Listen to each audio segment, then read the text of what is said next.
நாட்டுப்பற்றாளன் செய்திகள் வாசிப்பது வாசுகி தாமோதரன்.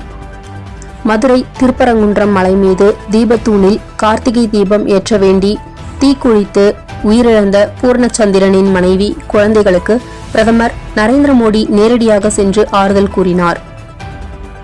மே மாதம் நடைபெற இருக்கும் சட்டசபை தேர்தலில் தேதிமுகவிற்கு ஒரு ராஜ்யசபா சீட் மற்றும் 6 தொகுதிகளும், விசிகாவிற்கு கடந்த முறையை விட கூடுதலாக 2 சீட் என்று 8 தொகுதிகளும், 2 கம்யூனிஸ்டுகளுக்கு தலா 6 தொகுதிகளும், LUMLற்கு 2 தொகுதிகளும், மனிதநேய மக்கள் கட்சிக்கு 2 தொகுதிகளும், மதிமுகவிற்கு 6 தொகுதிகளும், மக்கள் நீதி மையத்திற்கு 2 தொகுதிகளும், ஆளும் திமுக தொகுதிகளை ஒதுக்கியதாக தகவல்.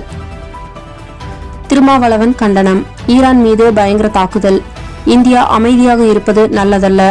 அமெரிக்கா, இஸ்ரேல் இணைந்து தாக்குதல் நடத்துவது உலக போருக்கு வழிவகுக்கிறது என அமெரிக்க தூதரக அலுவலக முற்றுகை போராட்டத்தில் திருமாவளவன் பேட்டி. திண்டுக்கல் மாவட்டம் நத்தம் ரோடு ராஜலட்சுமி நகர் அடியனூத்து கிராமத்தில் வள்ளலார் பள்ளியின் பின்புறம் உள்ள மேல்நிலை தொட்டிக்கு செல்லும் குழாய் ஓட்டையாகி குடித்தண்ணீர் யாருக்கும் பயனில்லாமல் வெளியேறி கொண்டுள்ளது. இது சம்பந்தமாக அடியனூத்து பஞ்சாயத்தில் புகார் செய்தும் இதுவரை சரி செய்ய யாரும் வரவில்லை. பலனில்லை.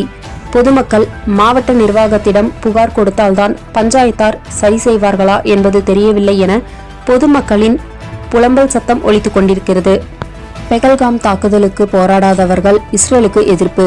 பெகல்காம் தாக்குதலில் அப்பாவி இந்தியர்கள் கொல்லப்பட்டதை கண்டித்து போராடாதவர்கள் ஈரானில் காமேனி கொல்லப்பட்டதற்கு எதிராக போராடுகின்றனர்.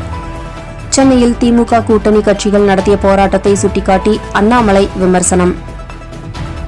தற்போது ஈரான் நாட்டின் மீது இஸ்ரேல், அமெரிக்கா 1 மாத காலம் தொடர் தாக்குதல் நடத்த இருப்பதால் ஈரான், ஈராக், லெபனான் நாடுகளில் உள்ள அமெரிக்கர்கள் உடனே அமெரிக்கா திரும்பும்படி அதிபர் டொனால்ட் ட்ரம்ப் அறிவுறுத்தல். ஆந்திர மாநிலத்தில் ஒரு பள்ளியில் பிசிக்ஸ் ஆசிரியை ஒருவர் தன் கணவர் சாலை விபத்தில் உயிரிழந்த துயரத்தை மற்ற குடும்பங்கள் சந்திக்கக்கூடாது என்று வைராகிய எண்ணத்துடன் ஒரு ஸ்மார்ட் ஹெல்மெட்டை கண்டுபிடித்துள்ளார். இந்த ஹெல்மெட் விபத்து நடந்தால் விபத்து நடந்த இடத்தின் தகவலை வீட்டிற்கு அனுப்பும். மேலும் இந்த ஹெல்மெட் அணியாமல் வண்டியை ஸ்டார்ட் செய்ய முடியாத வகையில் கண்டுபிடித்துள்ள விஜயா பார்கவி டீச்சருக்கு பல உயிர்களை காப்பாற்றும் இந்த புதிய முயற்சிக்கு பாராட்டுக்கள். மாதம் தவறாமல் வெளிவரும் நாட்டுப்பற்றாளன் பத்திரிகையின் செய்தியாளராக பணிபுரிய விருப்பம் உள்ளவர்கள் கீழே உள்ள நிர்வாக அலைபேசி எண்களில் தொடர்பு கொள்ளலாம். 7947789115 மற்றொரு எண் 9944341033. நாட்டுப்பற்றாளன் யூடியூப் சேனலில் விளம்பரம் செய்து பயன்பெறுங்கள். நமது நாட்டுப்பற்றாளன் செய்திகளை அறிந்து கொள்ள யூடியூப் சேனலை சப்ஸ்கிரைப் செய்யுங்கள்.